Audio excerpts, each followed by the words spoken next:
move on up. Why not? Good advice, isn't it? How are you? Welcome to another Ricky's Bollock, as it's known. There's even a gang called the Bollocks Gang. They do things for charity and ask me stupid fucking questions. Right, I've got loads of questions. Welsh Felix, what's your next creative endeavour? And what is the project you have in mind for you and Ryan Reynolds to do together? Oh, no, I said no, I haven't got a project with him. But I thought of a good advert we could do together with this and his aviation gin. So, no, it's not a project, although I would love it. He's great.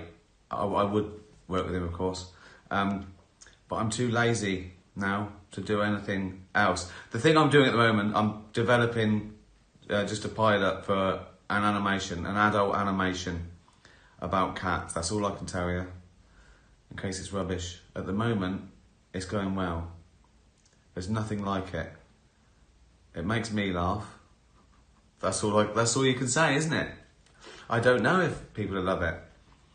I don't know if it's going to be, mainstream or a cult. I mean, I thought Afterlife was a cult, but it was a huge cult that was bigger than most mainstream things. So you never know.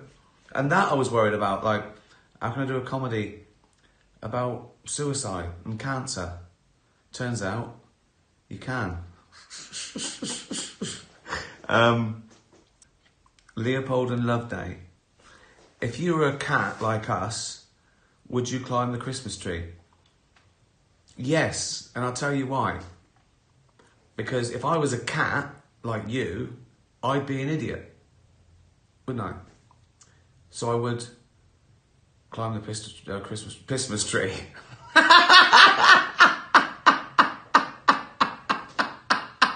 Merry Christmas. That's not bad, is it? I'll do that. Drink Dutch Barn. Merry Christmas. There's an advert. Another one. It's that easy. It's that easy.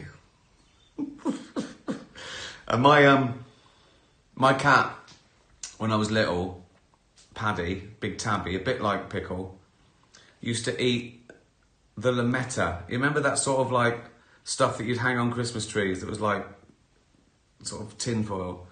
It would eat that and throw it up.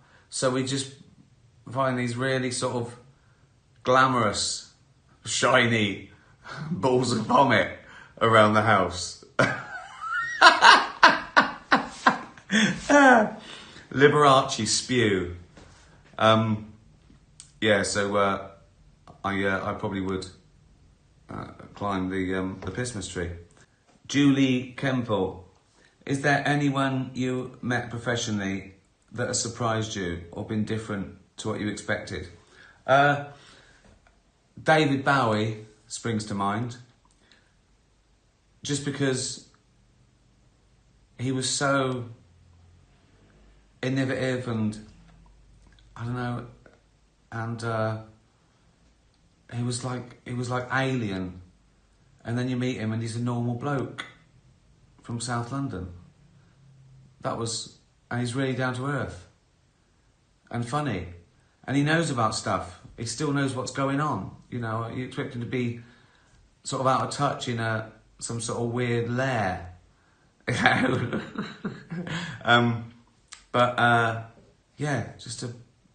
Just a bloke called Davy Jones. Gonzo the Cat. If you had to choose one, would you A, never tell another joke in your life? That's impossible. That's impossible. Never taste alcohol again. Can I drink it and hold my nose? I think you mean never. I'll take that as never drink alcohol again. That's tough. Easier than the first one. Never travel beyond Hampstead or your house in the country. That's not that bad. The way honestly, even when I travel to places I really love, I wish they were down the road, or I could teleport myself. Just getting up and getting dressed. Lose all memories of your career since 2001. No, that's the fun bit, isn't it? Looking back at stuff. You know, knowing you did a good job, and that's soon. That's all you are, isn't it? Memories, when you can't actually do any of that shit anymore. I think never go beyond Hampstead. That's fine.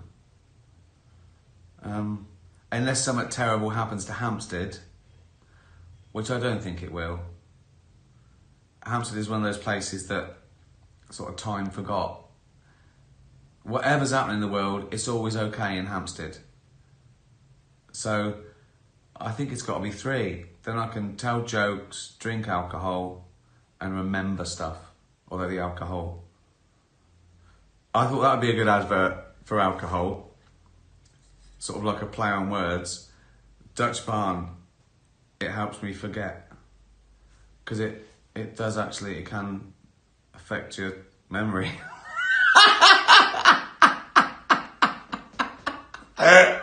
I told you I do honest advertising. Just me sat in a bin like that. I drink vodka because it helps me forget. What? That. Imagine that in the Super Bowl. That advert.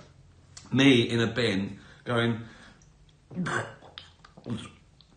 drink vodka because it helps me forget. What? That. Just that. Cost 40 quid, that advert. Put it on Super Bowl. Well, it probably cost about $1 million to put on Super Bowl, but you know what I mean? They're already regretting giving me the company. Right, one more. Jenna, I'm going on my first ever trip to New York tomorrow. Where is your favourite part of New York and why? Oh, Central Park. We go every day, Central Park, walk every day. Like we do here, we walk on the Heath in Hampstead every day we're here. And when we're in New York, we go to the park every day. It's great. It's great. I know loads of dogs there as well. The High Line has got sort of, it's a special place for me because that was the first time I played New York when David Bowie asked me to play Madison Square Garden as a benefit for him helping build the High Line. The High Line Festival, 2007, I want to say, 6, not sure. And we usually walk that every time we're there. It's great. It's like a disused railway where they planted.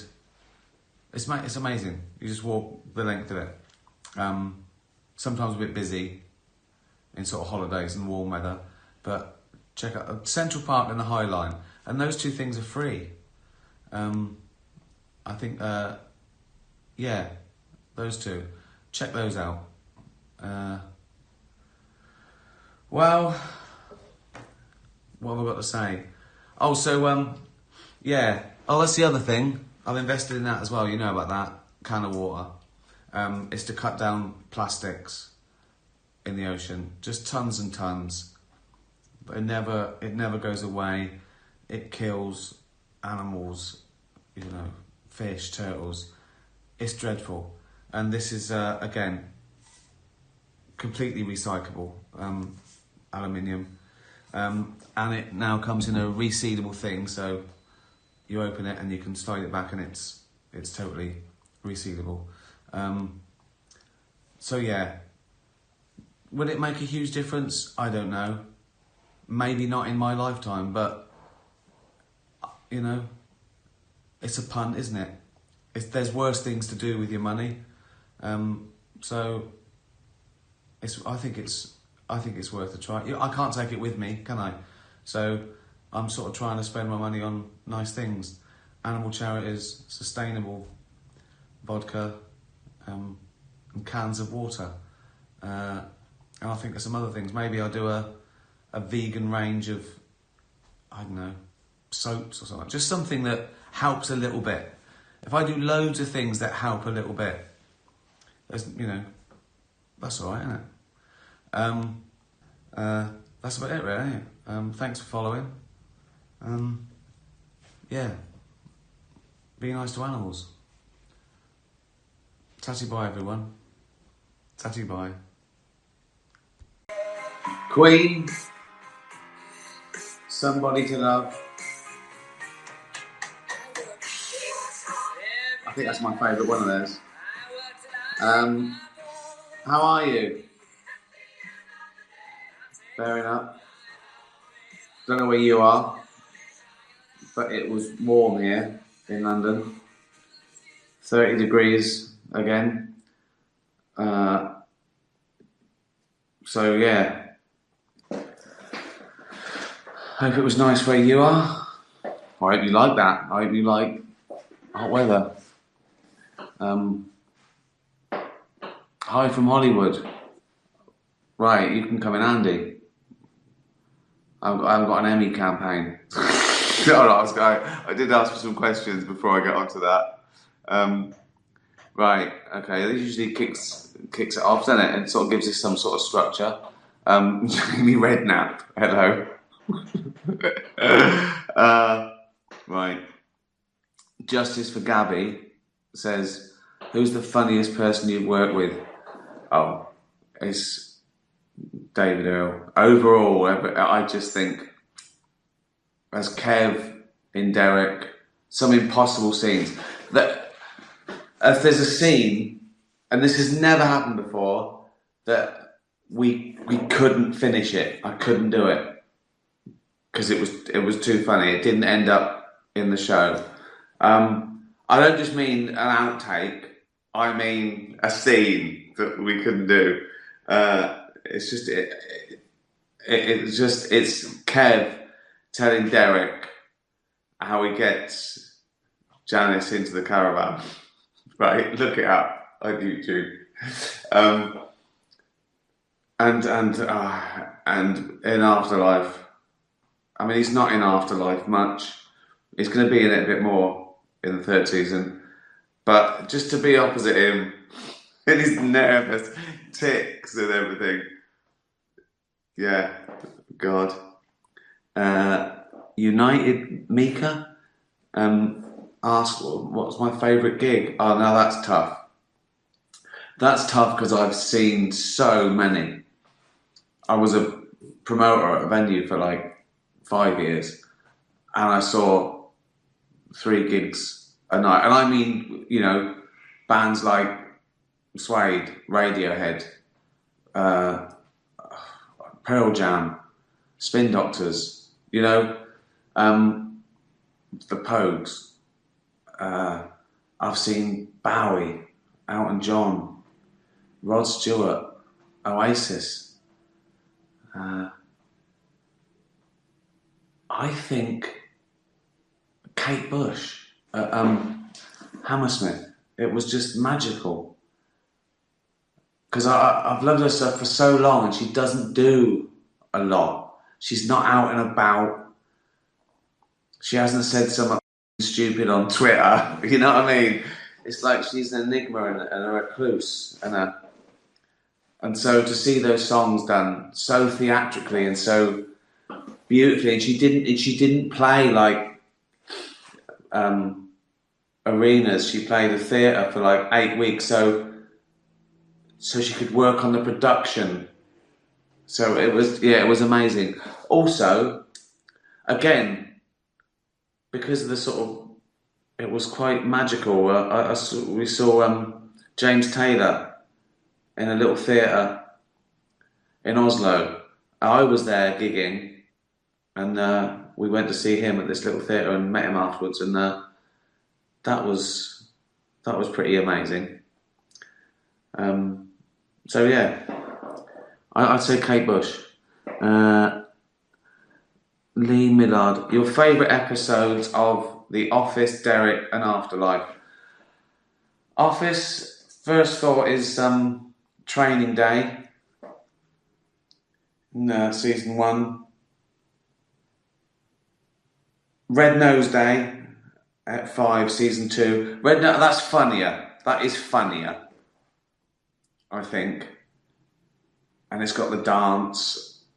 It's pure fun and tragedy. But I'll go for Training Day at 4, season 1.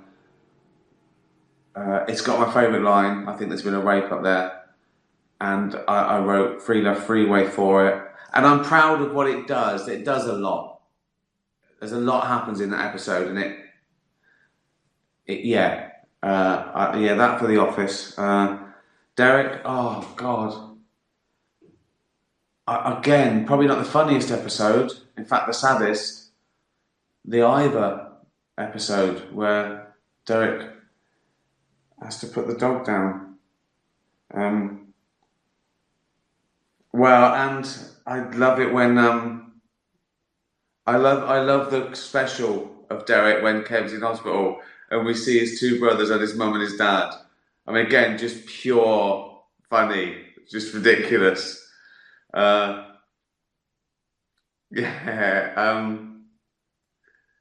might be that one, yeah. Afterlife. That's the most difficult because it's so not episodic. It's like one long story. I don't know. It's like I don't know what it's like. I don't know. I don't think I could say. Although I always like the Ep 5s and 6 of Afterlife. I think it grows each series. I think everything gets better and better. So I'll go for Ep 5, series 2, with the Amdram performance, and that's got a bit of everything because that's got a lot of tragedy and sadness, and it's got pure funny. So Training Day in The Office, the special of Derek, and Ep 5, season 2 of Afterlife. Good question, that. Fiona, is Jane celebrating her badminton win? Yeah, that's rare, so it's even more gutting. So yes, I think she ran round the garden. It was hot. I mean, no excuses. I'd had a nap. I was a bit sluggish, so she had a nap. But I think the heat affects larger mammals, doesn't it? That's why the hippo spends a lot of its time in the water. Not only does it help its buoyancy, but it keeps it cool.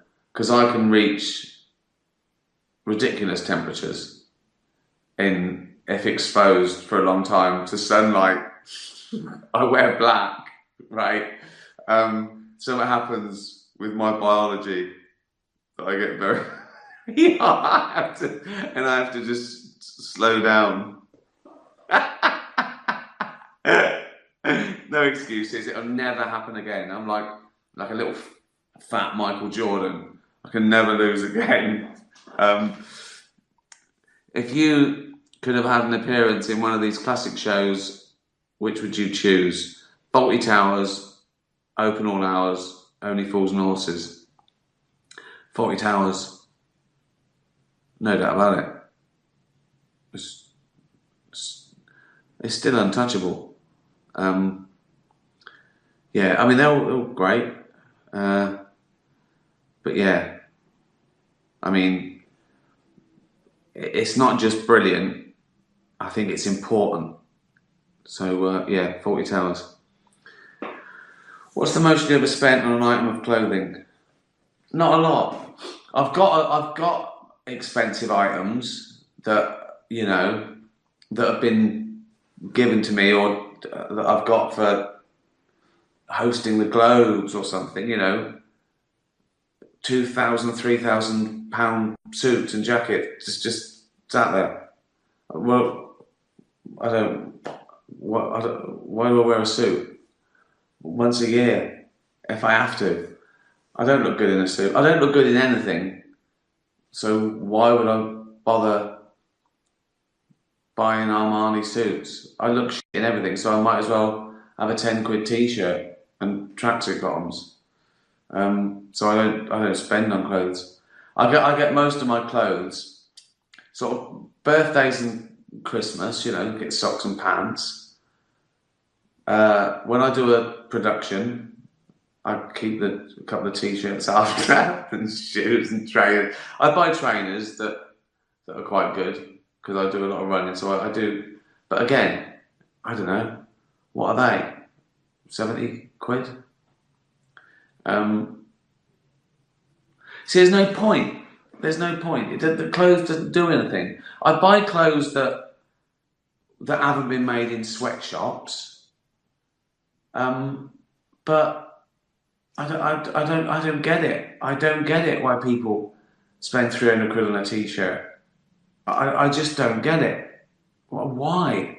Who cares? It doesn't do anything. If it was a bulletproof t-shirt, that would be great. I'd like that. Or it did something. Do you know what I mean? It made you run fast. If there were trainers that made me run 40 miles an hour, yeah, I'd spend, I don't know, 100 grand. If it did something, a bat bout where I could shoot up, yeah. A jacket that, a cloak that made you invisible, a million pounds. Anything that made me fly, my entire wealth. If there was a helmet, a crash helmet with a propeller, right, that would just take me up, 5 million pounds. If it has to be guaranteed and last me a long time, but.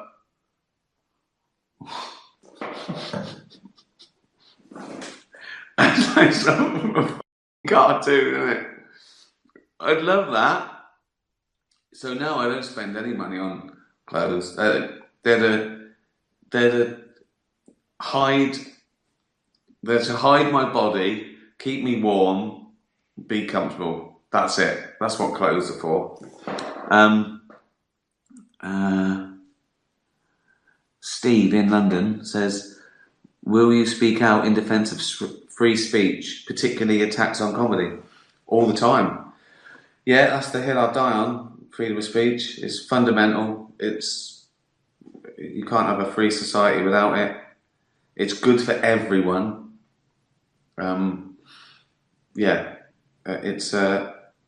It's a good system. Attacks on comedy, yeah, ludicrous. A lot of it's faux outrage. It's people owning each other now, innit? Wielding power. That sort of virtual signalling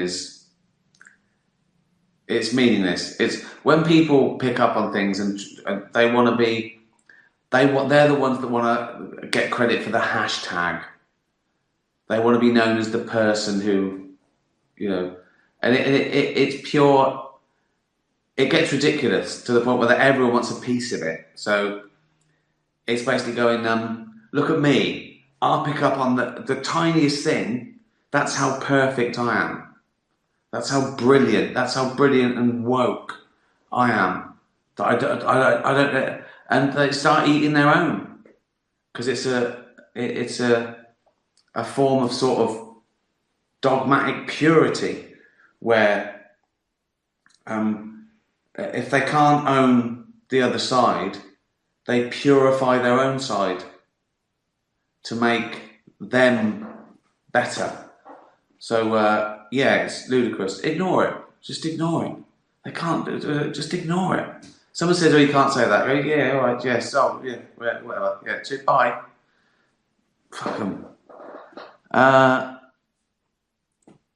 Do you have misophonia? Oh, misophonia. Is that's noisy eating, isn't it? Oh, definitely. Oh, yeah. Oh, God. Any noise annoys me now. Any unnecessary noise annoys me. I just want it stopped. I just want it stopped. But yeah, noisy eating. Oh, I got annoyed on the plane once. It was first class.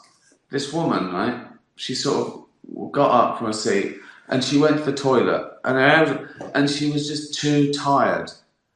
It was like she was just too. I was thinking, but it was like she was showing off, going, "Look how tired I am." How can that? Oh, anything annoys me. Someone typing, I have bangles on. Like typing it. Why do people have to type so loud on a? I don't make a noise when I type. Why are they doing that? They're going, I'm a writer, or I got an important meeting. No one has to type that loud. Just type, type like you're Anne Frank. Do you know what I mean? Just let's keep it quiet. Let's keep it quiet. Yeah, the worst one ever, right? It really ruined my day. We just had a walk around San Francisco, right? I was playing there a couple of years ago. It was just beautiful. Around the harbour and around it. It was great. And then we found this beautiful restaurant right out, like on the not a pier, but like a little thing that jutted out. And there was a pelican and there's a seal, and it had just opened. It was empty, and we got a window seat looking out over the bay, and a lovely waiter who said, who was talking to me, and he said, he used to live in London. It was just like, it was amazing.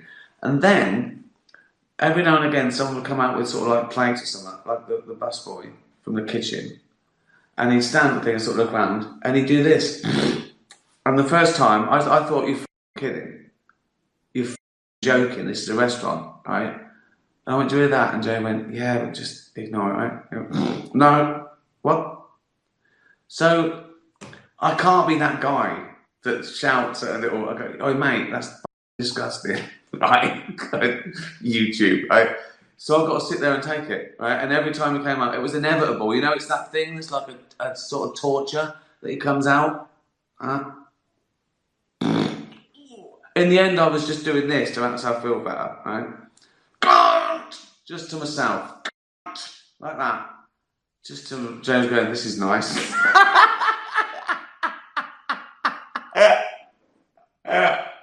So, yes, I have got, I don't know how to pronounce it, misophonia?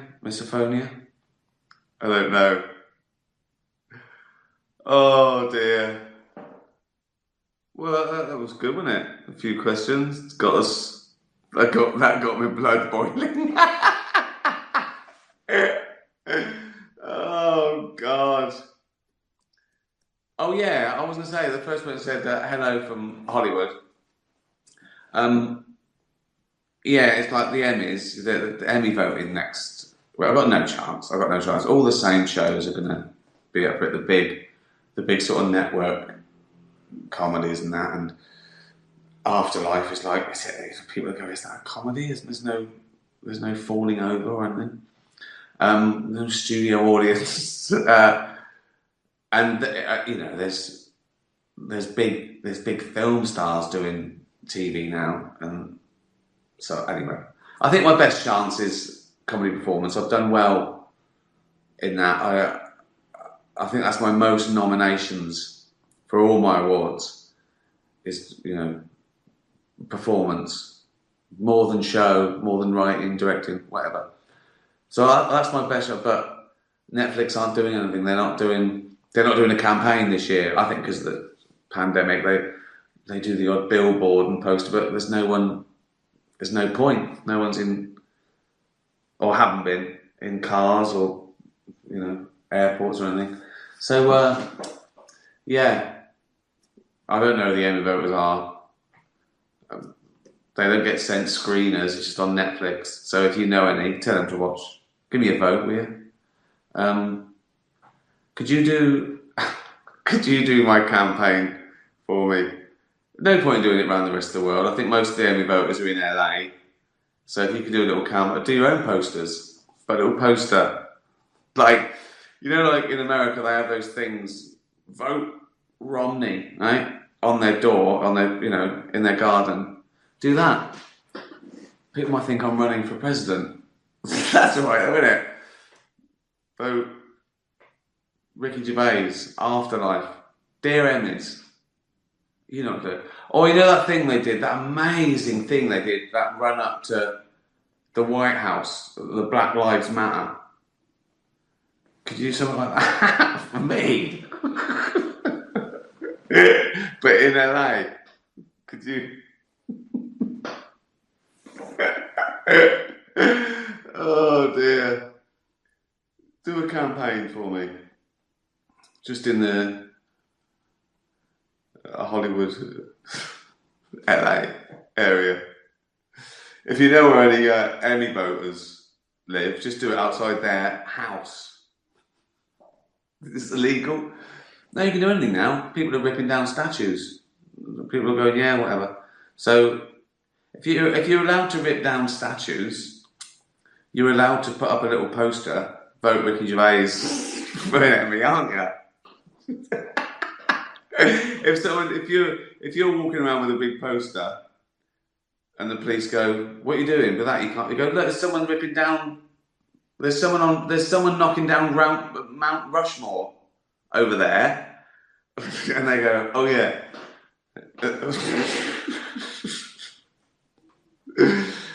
Oh dear, I got no chance. But thanks for trying. Tatty bye, everyone.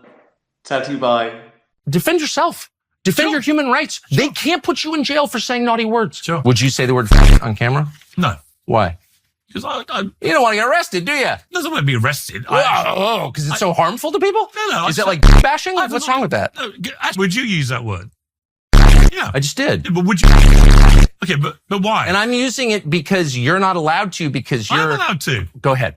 I don't want to. Say, I love gay people. I'm allowed to. I just choose not to. We're getting into it now because there are loads of caveat already to free speech already. There are loads, and I agree with them all. Right. I think I agree with every single one of them. As I said, from libel to slander to food additives, even to watershed and private places and concern. I agree with them all. But the one I don't agree with is someone's right to not hear something they don't like. That's what we can't do. I say that joke is unpleasant. Well, it might be, but it's that thing. You shouldn't pave the jungle. You should put on better boots. You can walk away. You can turn it off. The best form of censorship is your right not to listen. And people get confused what freedom of speech is. They think that freedom of speech is their right to be heard and understood and taken seriously. It's none of that. It's a very delicate thing, but it is written. There are rules, and all you have to do is look them up, and then you'll know that. She's being arrested and taken to jail for praying outside the abortion clinic. Watch this. Before I ask you any questions about what's going on today, I have to caution you, which is just your rights, which is you do not have to say anything. It may harm your defence if you do not mention when questioning something which you later on in court. Anything you do so may be given evidence. What are you here for today? Physically, I'm just standing here. Okay. Why here of all places? I know you don't live nearby. But this is an abortion centre. Okay. That's why you're still.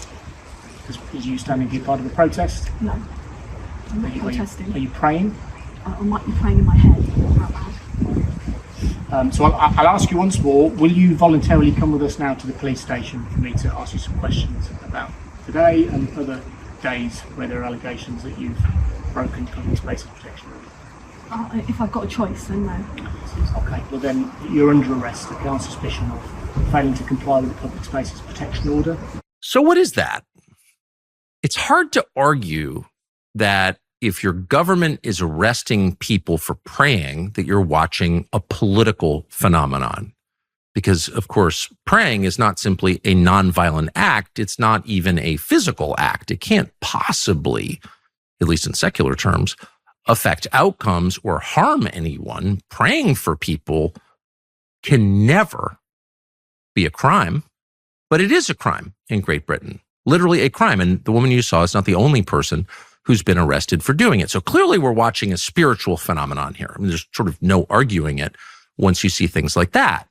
Why aren't you more panicked that thousands of people, by their own admission, the admission of the British government, arrested every year for saying words, not threats, words? I am. I've expressed So why doesn't someone try to overthrow the government? I don't understand. How can they treat you like slaves if you put up with it? If they carry on down that road. Well, they are carrying it on. It's thousands a year, and it's getting more. Then they will be voted out of office. I guarantee it. Yes.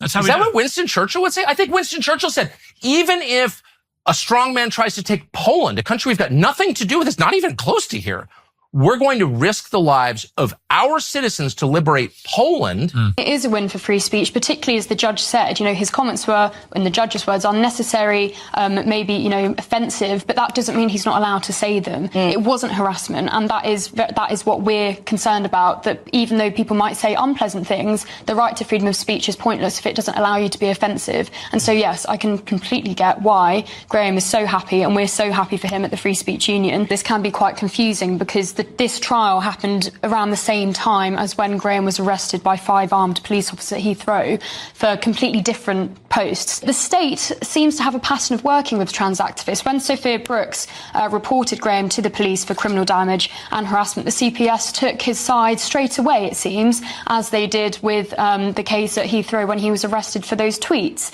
Now, it is a victory because he has been cleared of harassment, and that was in relation to things he'd said online, things that he'd said to Sophia at the time. But he has been done for criminal damage because Sophia Brooks at the Battle of Ideas last year pursued Graham, following him around, putting his camera right into Graham's face. And Graham said in the trial that he was just angry and the phone away, and that's why Sophia went after Graham for criminal damage. But the Free Speech Union is funding Graham's appeal for that conviction because we believe that it sets a dangerous precedent for trans activists to play heckler's veto to try and shut down lawful debate. And you may remember the case that Susan Smith from Women Scotland had a similar incident happen up at Holyrood when a trans activist came with music blaringly loud to try and drown out the voices of women, and he accused Susan of criminal damage to his umbrella.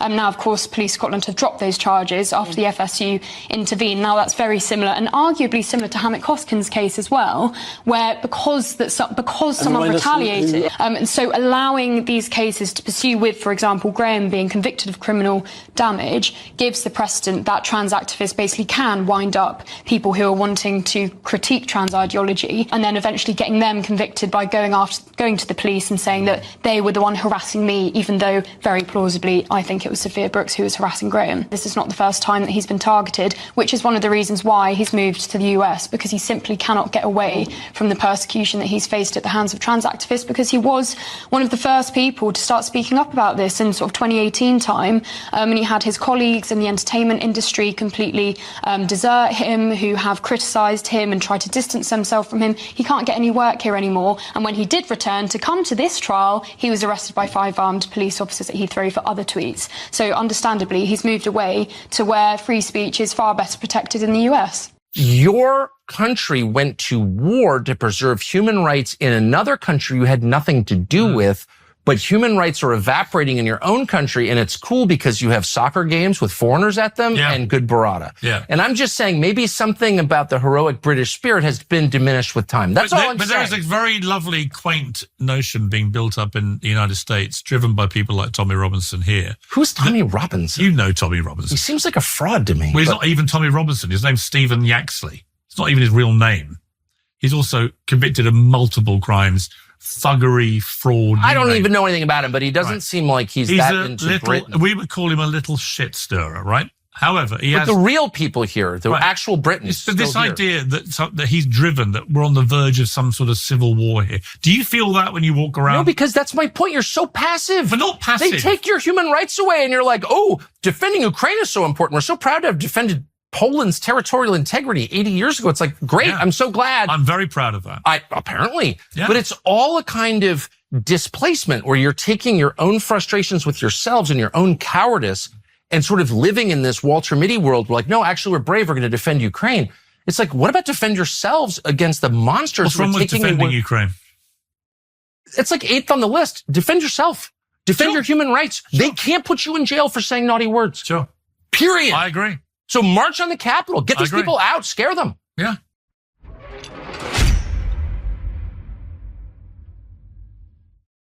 I've gone on sort of like the opposite journey in that I feel like I started off atheistic just the same way that I would reject any attempt to impose regulation or control on me for the purposes of domination. But like, as I've gone through my own stuff with addiction and mental health or whatever it is, and like I know that you're very that, for example, afterlife is about legitimate grief as opposed to some kind of abstract idea of mental illness brought about by hormonal or neurological balance. But myself, my own sense of despair, particularly looking at it from a perspective of mental health issues and addiction, is that there is an unaddressed yearning for a kind of oneness, togetherness, and like to your point earlier about Brent, indeed for love.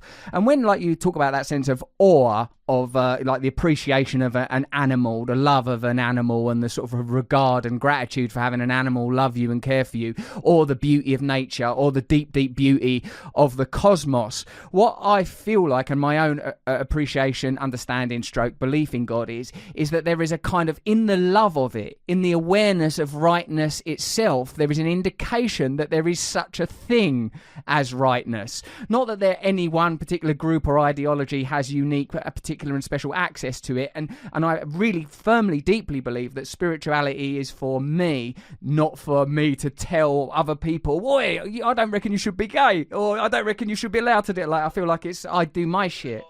In the Bible it says you should pray secretly. Wow. So, yeah. Yeah, like there is something sort of deeply private about it. But I also think, Ricky, that there is a social consequence to I don't necessarily want to say atheism, because I completely agree with your point that there's good and bad, in like beyond those kind of limited taxonomies. But like I do feel like when people think there's no purpose or meaning, that and that needn't necessarily be just because of a belief in God, that it creates cultures that are oddly materialistic, nihilistic. And I feel like in the last 20 years we're seeing more and more worship of self, worship of individual. Of course, there's a new narcissism, of course, and I don't know why. I think social media is partly to blame. I think people being rewarded for bad behaviour is partly to blame. Magazines or TV or whatever. I did a speech in the Big Brother house as Andy Millman in Extras, and again, that was at the beginning of it, and now it's got worse. But a couple of points. I do think there's people crave a oneness, even if we don't go about understanding about why we're here, because again, that's very human. We're inquisitive. We want to know why. We want the answer why, and some people don't accept. We don't know yet, but we're on the way. They go, no. Well, that's no. The God of the gaps. We understand that. Well, if you don't know how to explain it, God did it. Okay, well, it doesn't really solve anything. Even down to the, I put a joke in Afterlife where Kath's bothering me, and she says, "Where did it all come from? Someone from nothing." And I go, "Well, where did it all come from then?" She goes, "God made it." I go, "Okay, where did God come from?" She went, "He's always been around." I go, "Simple as that, isn't it?" So, it doesn't answer the question, but I get it, and I think. Apart from people wanting there to be some sort of divine justice, because that would be great. Good people would be rewarded and bad people would be punished. Brilliant. Okay, it doesn't work like that. You only have to look at children in Africa being born with cancer, and we know that's not. We know mysterious ways isn't an explanation. Okay. That to me is someone who doesn't know the answer and says mysterious ways. But apart from that, you're right. We're seeking the answer. Why are we here? I think we think that, hold on, well, it's too good. It's too good to be chance. Everything's perfect. Well, it seems that way. It's like Douglas Adams' puddle, when it imagines this, I fit this hole perfectly. But I think you're right. We are scared and alone. And the idea of death is horrible. What, you'll never exist again? What was the point? And again, I talk about this in Afterlife 1, where I say, Kath's saying that if you think it's, there's no heaven, why don't you kill yourself? And I say, so if you're watching a really good film, but it's going to end, you might as well just stop it. She went, no, because I can watch it again. And I say, I think that's the amazing thing about life. You can't watch it again. One day you'll hug, your mum for the last time. You'll smell your last flower. You'll eat your last meal. You won't know it's your last, but it will be your last. And so you've got to make the most of everything. And it is a terrifying prospect. It is like sad that we'll never exist again, I think. But it doesn't mean it's not true. The bottom line is, I can't believe something I don't believe. And so how do I find meaning? Well, we are here. We are here. The chances of us being us, you being you and me being me, existing now, that sperm hitting that egg is 400 trillion to 1. We're not special, but we are lucky. We do exist. It's incredible. And I think of it, it's like a holiday. We don't exist for 13.5 billion years. Then we explode into this this electronic blob of thought, introspection, love, hate, fear, beauty, horror for 80, 90, 100 years if we're lucky. Then we die and we never exist again. We return, our atoms return, and it carries on, right? And that's not scary, because I think people are scared of death because they don't know what's beyond. And someone said to me, well, what do you think it feels like when you die? And I say, like the 13.5 billion years before I was born. And that was all right. So, but the big thing is injecting meaning. I think you're totally right. When you start thinking about it, why are we here? Well, not even the how, but why? Well, to live your life to the fullest and not hurt anyone, to leave the world in a better place than it was when you came into it, to experience everything, all the reasons, all the obvious reasons, love, wine, dogs, learning, all these great things that you can do every minute of every day that you're alive. And then you check out. You go, I'm done, thanks. And it's done, and it's beautiful. It's fucking beautiful. It is beautiful. But I was struck when you said that by a few things. One is like the sort of like the injection of meaning, as in, like meaning would have to be imported externally, fabricated somehow, invented. Whereas I think on some level I feel that that meaning is inhered, and that the meaning is in the kind of zeal that you have when you describe the things that give you love, pleasure, connection, whether it's wine or dogs or whatever. I've had like some experiences like through meditation, and when I took drugs too young, and now I'm not allowed to do ayahuasca or LSD or them things that I would definitely be doing if I wasn't in recovery. But I had like these experiences that were a kind of, I would say, a sort of an evaporation of self and yet a continued awareness. I know that my consciousness is connected to my biology, but I have a sense somewhat derived from the fact that you can't trace how mechanical parts ever become conscious, that consciousness may be elemental somehow. Now that doesn't point to a god in a traditional patriarchal or domineering sense, but it sort of points to an element that's very difficult to quantify, whether that's the deep intelligence of nature, the deep mathematics of biochemistry and biology, and the essential mystery of consciousness itself, commonly referred to as the hard problem. And through these sort of individual experiences, whilst I've not had anything that you would call typically religious, Jesus emerging out of a tunnel, Ganesh lashing around, or any of that sort of stuff, what I've had is like it's highly bloody interpretive, because say there's this one breath thing I do. You breathe from the abdomen very aggressively, and then you sort of take a sharp inhale, and you're nearly, a medical man would say what you're doing there is hyperventilating and nearly passing out. But from the inside, what it feels like is bloody hell. For this moment, I am aware, and I am not me. What is this? What is this? Is there a possibility that my awareness, your awareness, the awareness of all animals, and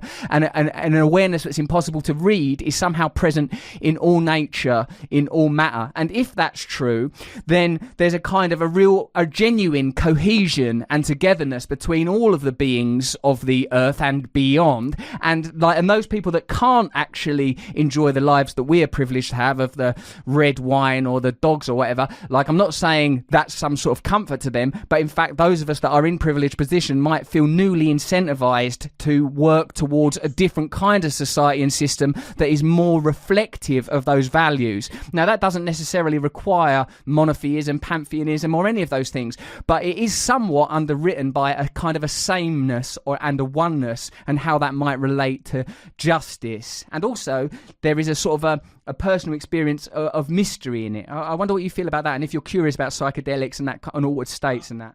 You seem to handle your fame very well.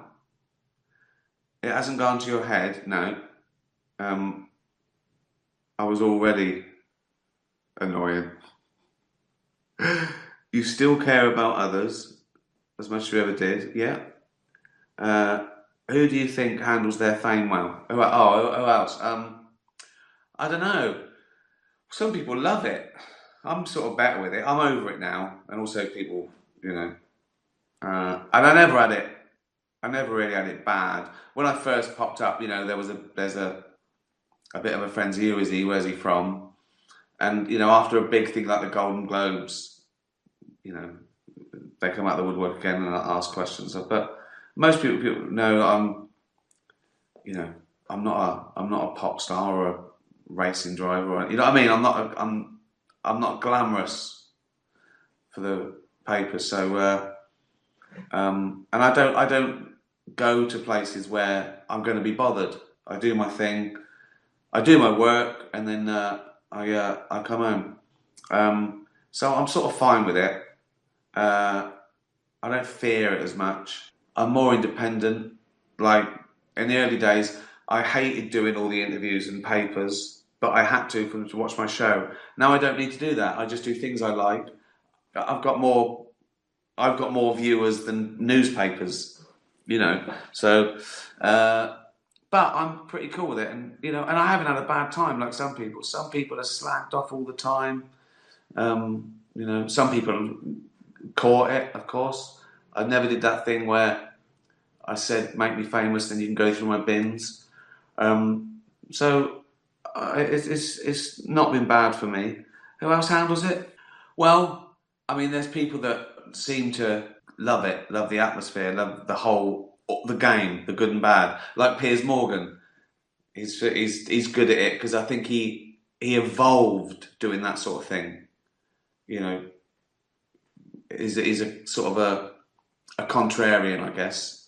And you've got to know that some things he means and some things he doesn't. Some things he's trolling, like being furious about a vegan sausage roll, and then other things he means, like stuff. So, but I think he'd admit he's got to be a bit clickbaity. It's his living, and I think he handles it well. I think that he knows that he's got to live and die by the. If he slags people off, they're going to slag him off. So he's got to be ready, and all you do there is just not be a hypocrite. I think, be fair. So I think he handles it well. Maybe he seems to. Maybe he goes home and the wall and says, "I said what? I don't know. You'd have to ask him."